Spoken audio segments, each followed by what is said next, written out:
You're listening to Life Check Yourself with life coach, transformational leader, and dating and relationship badass, Marni Battista. Every week, you'll get the raw truth from top experts and real people on the important life and love issues you want to know about. So, if you're ready to life check yourself in your relationships, your career, and the areas of your life that matter most to you, and you're not afraid to be called out on your, stuff, then you're ready for what's next. Life Check Yourself with Shelley Paxton. This is the type of job you should quit. Ladies, welcome. I'm super excited for this episode. And I know I say that every damn time, but I honestly am. So today we have first of all, she's just a cool woman. I think you're going to love her. She's a fellow Midwestern woman. Shelley Paxton is an author, a speaker, a change maker. And when you hear about her book and her story, you're going to be like so impressed. She spent 26 years as a highly regarded advertising and marketing executive. You know, she had the stuff. She had the prestige. In 2016, she left her executive role at Harley-Davidson to become the chief soul officer of her life and ultimately her own business. She has written an amazing book about a Soulbbatical. I mean, I wish I would have thought of that. She has been on a mission to help leaders redefine success, which is literally the mission of my soul as well, in ways that we can all celebrate our humanity and our well-being and just who we are and not freaking just what we do. She's had TEDx Talk, NBC, CBS, Forbes. You're going to love it. Soulbbatical, Corporate Rebels Guide to Finding Your Best Life. Welcome to the show. Thank you. I feel like I'm here with a soul sister already, so I appreciate this. Thank you for having me. Okay, so I have a question, and I don't remember reading this at the beginning of your book, so if it's there, just say, "Ugh, you missed that part." Did you know, were you like, I'm going on a Soulbbatical? Like, did you get that right away, or did you just finally go like, that's what I did? There's a name for it. Yeah, no. If we've got a couple of minutes, I can give a little bit of background on that. Yeah. I think it helps set the stage for our whole conversation. So like you said, I mean, I had this long storied career supporting iconic brands, living and traveling around the world, all the things, exactly like you said, all the things. And I was like, I'm doing it. I'm ticking all the boxes of traditional success, exactly what my dad taught me. I'm following in his footsteps. I'm doing the damn thing. And then here I am, Chief Marketing Officer of Harley-Davidson, and I feel empty. I feel unfulfilled. I feel exhausted. And I keep ignoring it and stuffing the voice down and doing that thing we do really well, which is like, I can muscle through, I can push through, I can power through, until a nightmare came and literally woke me up in every sense of the word. And this nightmare I had for the entire final year, I was at Harley, a senior executive at Harley, and I literally was not sleeping. I was falling apart.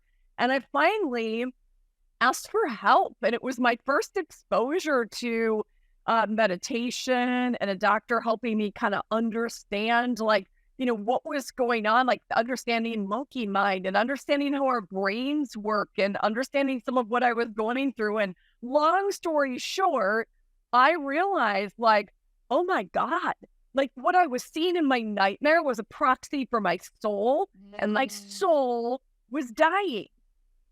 And I really started to process that and get deeper into slowing down and quieting and listening. I swear to you, for the first time in my life, and I was 46 years old at the time. And it was through that I was like, you know what? I don't want to feel this way when I'm 50. I don't want to feel like shit, and I might even be dead. So what am I going to do? And so I decided that I was going to leave. I didn't know where I was going to go. I was going to put one foot in front of the other. Everybody thought I was crazy. So I came up with a name for this thing. One morning I woke up and I'm like, it's a Soulbbatical. That's what it is. So that was the birth of this thing. So I tell you now, and everyone listening, that word came out of me. It was one of the greatest gifts I've ever been given, but I did not understand what it meant at the time. I only knew I had a handle to share with people to say, well, it's not a sabbatical and it's not a vacation. It's this thing where I'm going on a journey to reconnect with myself and reconnect with my soul. And I'm going to be chief soul officer of my own damn life. And that was the beginning. I love that. I was kind of giggling to myself when you're talking because I told you I have a book coming out. And I did the same thing where I like made a decision. I'm like, I'm going to call this Radical Living Challenge. Like I named it, right? It just came. And I remember having this moment where it was a challenge and I was losing my shit. And I remember being like, oh, I didn't really know it would be like an actual challenge. I just thought that sounded cool, like a Soulbbatical, right? And so when you were telling the story, I was like, and then you had to do the thing, right? You had to go and you had to like really, really, really start listening. So when let me ask you this, because I know that so many people try to wait out their pain. You know, they're like, I only have one more year, you know, and then I could do this. And then when I get that bonus, then I could do that. And then then that time comes. They're like, well, maybe now. So like, what was the nightmare? I mean, you powered through the nightmare for a year. But what in the end, like, really was the like, I cannot keep waiting? I mean, you said you were afraid you're going to maybe die. But like, still, it takes a lot to get out of the complaining and do the thing. Yeah, it's like there's an old fable, like, you know, you only get off the rusty nail when it hurts bad enough, right? And I love, there's an Anais Nin quote, and I'll probably butcher it, but the basic idea is like, the day came when the pain to blossom, or when the pain to remain tight in a bud was greater than the risk to blossom. And it's like that whole idea was exactly what I experienced. So I guess a little bit more texture of what I was experiencing. I was drinking myself to sleep every single night, like bottles of wine to try to incapacitate this nightmare and this voice and this knowing. I mean, you're a coach, I know you'll appreciate this and you probably use this question. One of my favorite questions is, what are you pretending not to know? Yes, I do love that one. Yep. Right? And when we get the tables turned, that's literally what I was just like, oh my God, I don't want to know. I don't want to know. And so what I was pretending not to know is I was basically drinking myself into oblivion so I could not listen to my truth. My truth. And then I was waking up feeling awful. I was doing everything I could to bootstrap myself together, put on, like, you know, the jewelry and the cool leather and the boots and the armor and all the things, and show up to work and pretend like I had my shit together, and I didn't have my shit together. And you know what? You and I both know, and I'm sure there are many people listening that know this, it's exhausting. Yeah, so exhausting. It's so exhausting. So that's what it was sort of like, that confluence of all of those things coming together was like, I can't function this way, because if I'm honest with myself, I'm not functioning at all. I'm falling apart. And so, you know, there was something magical. I always say there's like, you know, we can wait for the thing to happen, whether it's a pandemic or an illness or a tragedy or whatever it is. Like, we can wait for the cosmic kick in the ass. Yeah. Or we can go, I'm hearing, I'm listening, my soul is whispering, and now it's shouting, and now it's hitting me with a 2x4. And that's what was happening. And I think there was also something in the fact that I was on the other side of 45, looking toward 50. Right. So it was kind of that midlife moment. One of my mentors, Chip Conley, who's the founder of Modern Elder Academy, where Chip is a dear friend and a mentor, and he talks a lot about the U-curve of happiness. And I didn't know this at the time. I know it now. The bottom of that U-curve is at like 45, 46, 47. I was exactly right there. And so I see it so clearly in the rearview mirror, as we do, right? But it really was for me. I was like, wow, like I can't go on like this. I mean, yes, my bank account will be, Right. full, but my soul will be empty. And then I really started to understand as I took I was terrified to leave because nobody around me thought it was a good idea. No one was supporting me. And I just thought, for the first time in my life, I'm going to listen to what's inside instead of what's outside. Oh, And I'm so gonna brave. follow, right? And I'm going to follow. It probably is, I think, living, what do you Right. say? Institute for Living Courageously. Courageously. Yeah. That's it. That's it. These are the hardest, bravest things we will ever do. And I don't regret a minute of it. I also know that my work now isn't to tell other people to leave their jobs. It's to say, we can think about life and success so much differently than this, ages old patriarchy informed narrative around success. And that's what I understand. But I didn't know that at the time. I stepped out into a very dark void and went on the hero's journey, this thing called Soulbbatical, and it taught me so much over the past 7 years, and I'm still in it. But little did I know that this was going to become my work, and here we would be having this conversation. Yeah, well, your soul was like, okay, we're gonna suffer, but if you pay attention and have faith, I'm gonna take you on this big giant ride where you get to fully be, which is so cool. So I'm sorry you had to do that, but I'm really glad that it happened because you're freaking Me too. Me too. Thank you. It brought us together. I love it. Right? That's my favorite part about this journey is that it's connecting me with others who share aligned points of view. And I think I talk a lot about the new ROI being ripples of impact. And I truly believe that it's through your work and my work and so many people like us that we are going to be these ripples that create these waves that start to change and shift culture around what is a fulfilling life? How can we redefine success? How can we live in a way that feels energizing and not exhausting, that doesn't celebrate burnout and dizziness as a badge of honor, right? Yes. All the things that I know you and I both are very passionate about. 100%. It's funny. I was doing some research.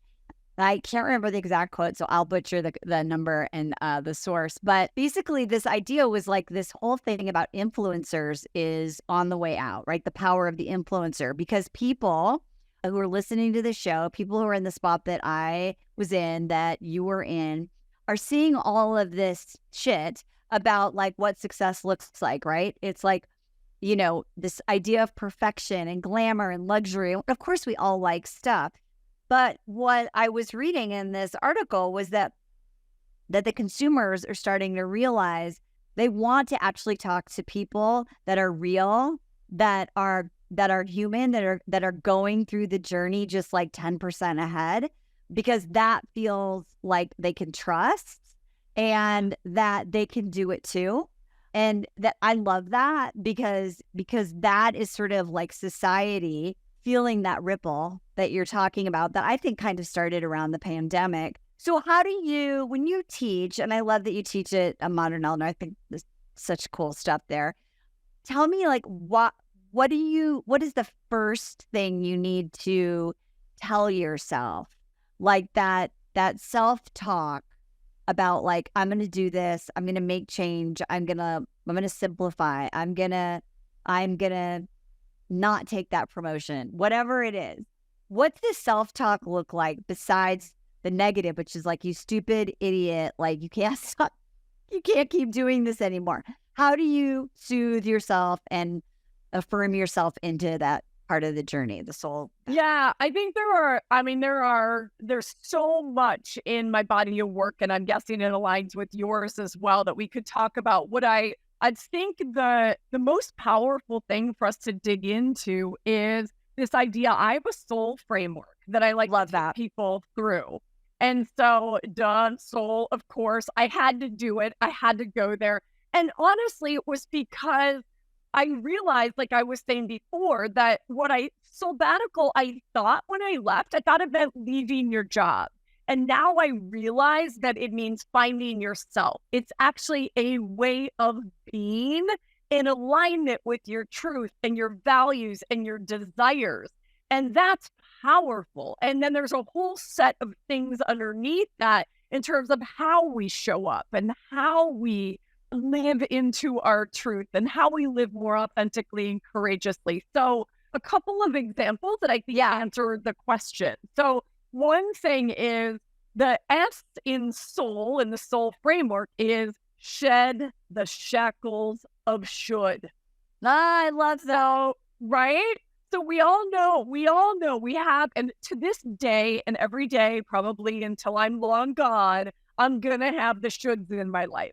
And the idea is becoming aware of them much more quickly. So when you hear that narrative, like, well, yeah, you know what? I should go to that event because, they did X, Y, and Z for me, or I've shown up every year, and so they want me to be there, or I should do that thing, even though the only thing I really want to do is sit on my couch in my pajamas eating, like popcorn, whatever it is. We have all these shoulds, and they're narratives that are based, they come from this place of guilt and people pleasing and these cultural narratives that have been drilled into us especially as women.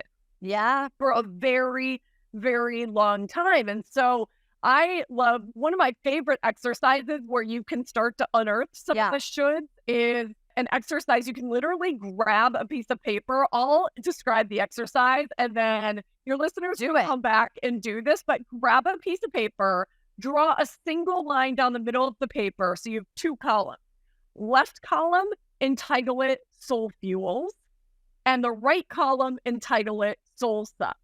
And Marni, I'm guessing you've done a version of this exercise a million times. Well, I think I do it like I'm still doing it. Oh, me too. I do this at least quarterly, if not monthly. So just the quick completion on I love it. Give yourself. So go and grab a pen, grab a pencil, give yourself 3 to 5 minutes on each column. And no, it's a no judgment zone, a no editing zone. Don't pick up your pen or pencil and just start writing. What are all the things on the soul fuel side? What are all the things that bring you energy and joy and fulfillment and light your soul on fire you could do forever? Maybe they put you in a flow state, whatever it is. Those things, people, places, things, activities, it can be anything. And then the flip side, on the soul suck side, are the exact opposite. The things that drain you. Like maybe you walk out of somebody's house and you're like, why do I feel like shit every time I walk out of that person's house? Or every time somebody even asks me to do this particular activity or go to that place, it's the vampire, right? Yeah. So do that unedited. And then once you've gone through the 3 to 5 minutes on either side, just take a step back and look at both of those lists and see what surprises you, what scares you, what inspires you. And I think most crucially, what do you want more of and what do you want less of in your life? And a lot of people will see that the soul sucks list is substantially longer. Right. Really get curious about that list. A lot of your shoulds live in that list.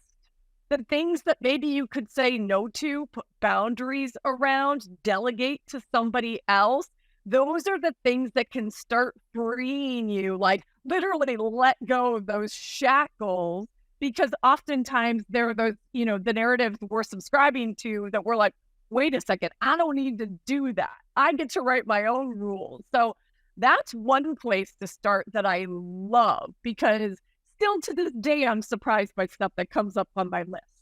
Yeah, for sure. So let me ask you a question, because I think this is and I know that people ask you this question, because when I've done stuff like this, my clients are so trained. Someone called them the go-to girls, the girls that the women that they're indispensable. One of my clients said today, I pride myself on being indispensable.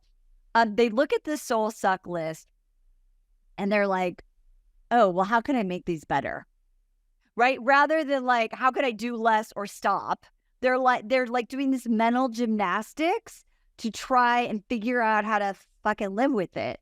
So when someone is in that habit where they're silver lining, they're trying to just find a hack for it, but they're not saying no, or they're not actually making a change. What do you tell them? Like, how do you handle that when someone is they're coping their way through? Yeah, well, I mean, usually what I do, so if I were in a workshop or teaching or coaching situation like you just described, I'll often say, remind me, what was that thing that you said you wanted more of in your life? And I'll have them repeat back to me. Or what was that thing you were telling me that you said you didn't have time for, but you missed having in your life? I start to recall the things, and maybe it's something on your soul fuels list, but I'll often get really curious. Like, yeah, I know you told me about, like, you love, I'll use an example for me, jewelry. I just started making jewelry in my spare time. And that's like, thank you. Like, you love jewelry. Did you tell me that you wish you had time to take a jewelry class, but you just don't have any time in your life and you're getting bogged down by all these other things? And why does everybody else have time to do the things that they want to do? And then I try to bring it back to, where can we create some space in your life for that?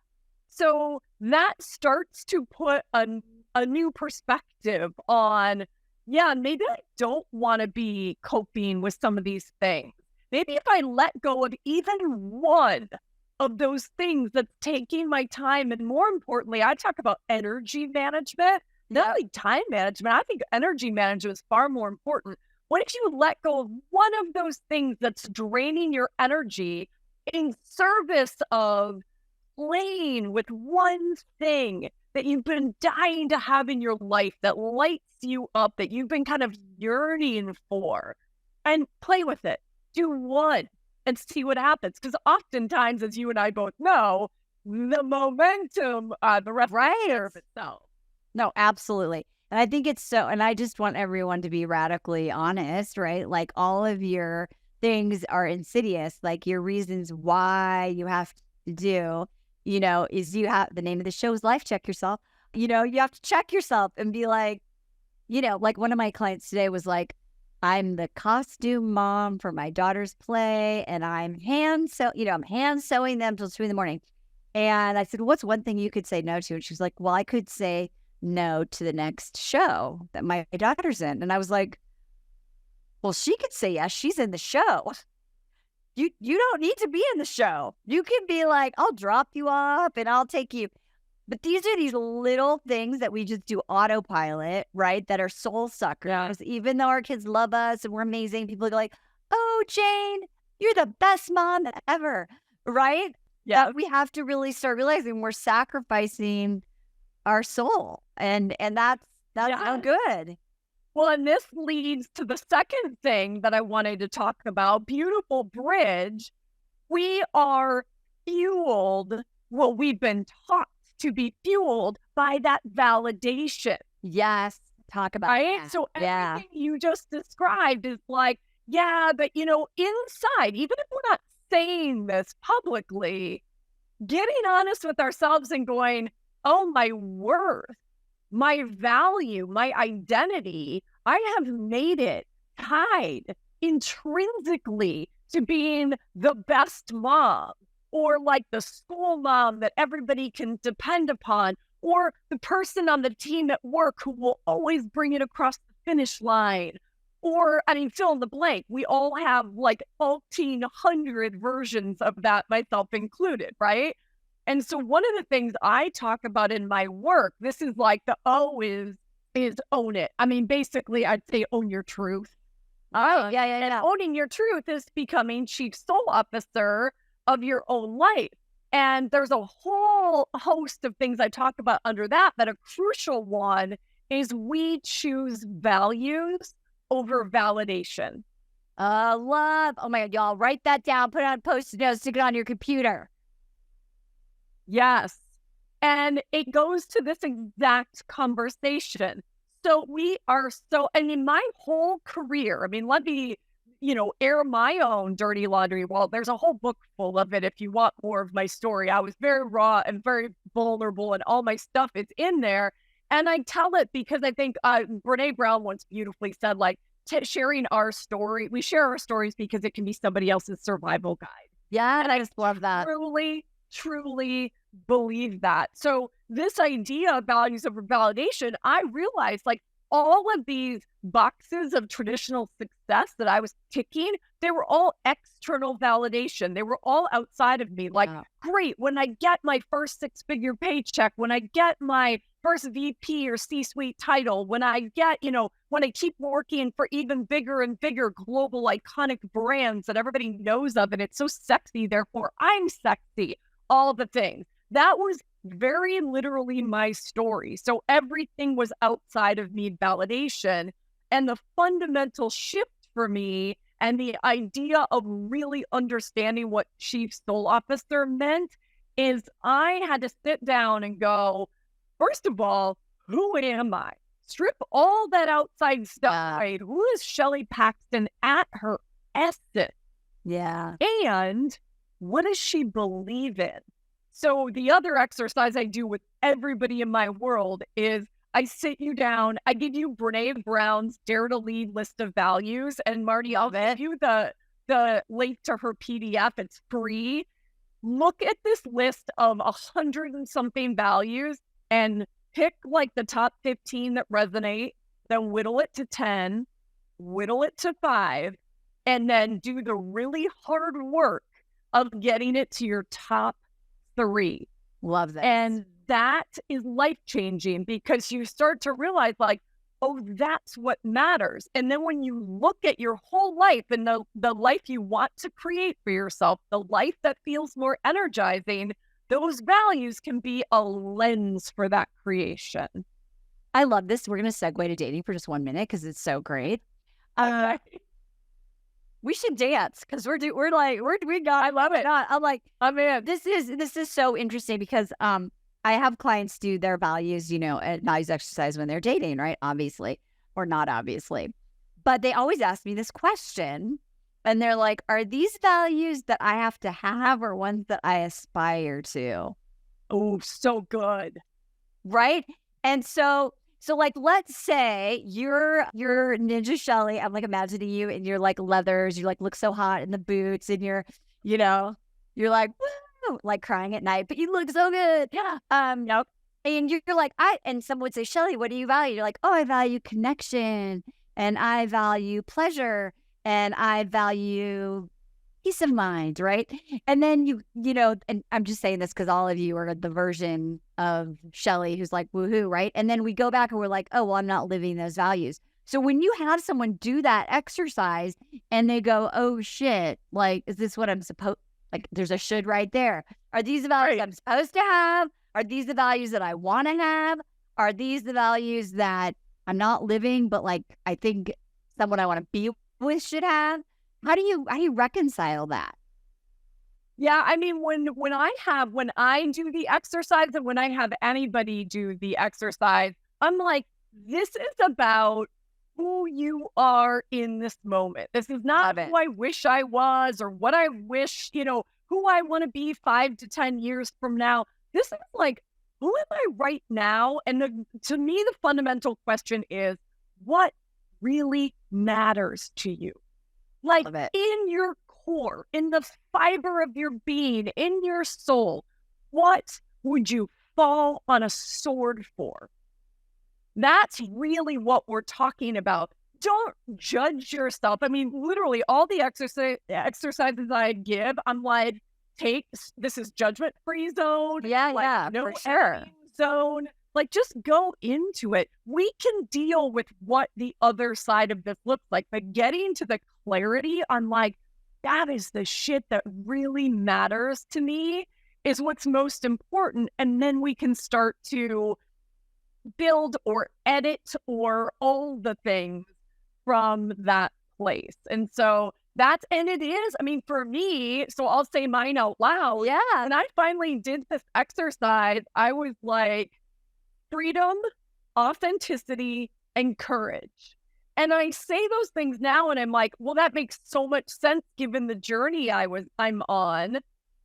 Freedom kind of made sense because Harley is all about freedom. So it was like I was trying to kind of like, like contort myself into these spaces where I was like, yeah, this is good enough. This is probably as close as I'm going to get, but I don't think I really understood my values at the time. Right. And I have no regrets. My career was amazing. It took me around the world. The brands, I've rode motorcycles around the world for the last 6.5 years of my corporate career. But yeah, the values thing, when you really go inside, and the other thing I love about the exercise is that for some of us, it's the first time we really sit down and have that internal dialogue. Yeah.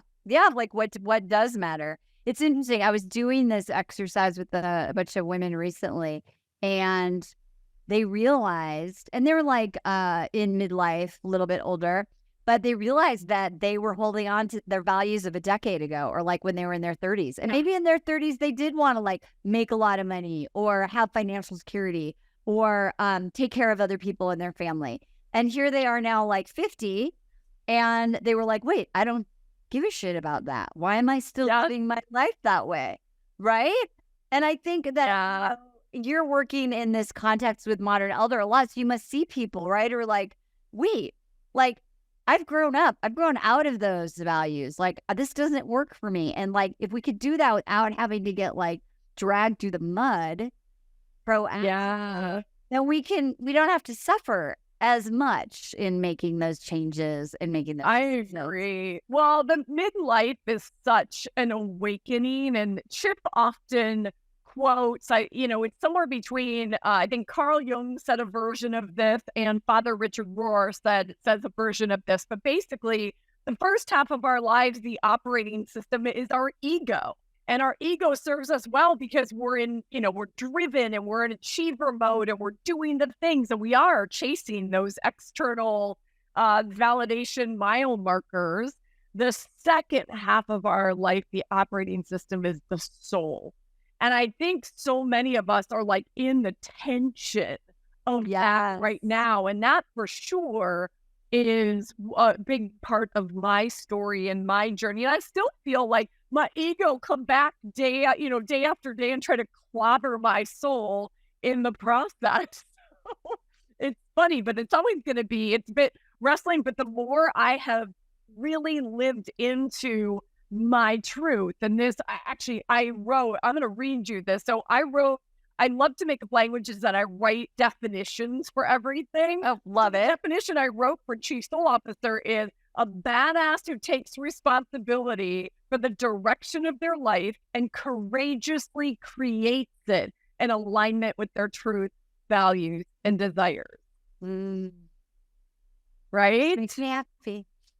I know. And so I literally keep this on a piece of paper in front of me because I want to be reminded of this every day. I'm human. I'm facing these same struggles. I have forward moments and backward moments, but this is truly what I believe because we surface and shed the shoulds, and that's a continual process. Yes. We own our truth, and there are many pieces of this. We talked about values over validation. Yeah. The other thing that might be really interesting, because I know you and I both love things that are really like practical, like what can I take with me into my life? You mentioned Post-it notes earlier. So I am holding up orange Post-it notes because my color is orange. Everything in my world is orange.